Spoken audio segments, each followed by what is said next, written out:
ఎలా ఉన్నారు? బాగున్నారా? నేనైతే చాలా బాగున్నాను. సో ఇందాక వచ్చేసి అన్నం చేస్తున్నాను అనమాట. మా చెరిష్మాకి అన్నం ఉడకనమే కావాలంట, సద్దన్నం వద్దంట, తినదంట. సో అందుకే అన్నం చేస్తున్నాను. మీరు ఈరోజు ఏం వండుకున్నారో కామెంట్ చేయండి నాకు. మా పాప అలిగిందనమాట, వీడియో తీద్దురమ్మ చెరిష్మా అంటే అసలు ఒప్పుకోలేదు. నేనైతే మధ్యాహ్నం ఫుల్గా పప్పు చేసినాను, ఇంకా అన్నం చేసినాను. ఆల్రెడీ ఒక షార్ట్ పెట్టినాను కదా నేను. ఏంది మాది ఏం తాలింపు? దొండకాయ తాలింపు. దొండకాయ తాలింపు చేసినాను అనమాట.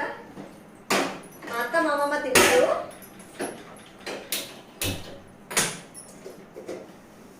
మా అత్త మా అమ్మమ్మ తిన్నారు. కొద్దిగా ఉంది హస్బెండ్కి. అయిపోయిందా? 1 minute అయిపోయిందా? అయిపోయింది. సో మీరేం చేసుకున్నారో కామెంట్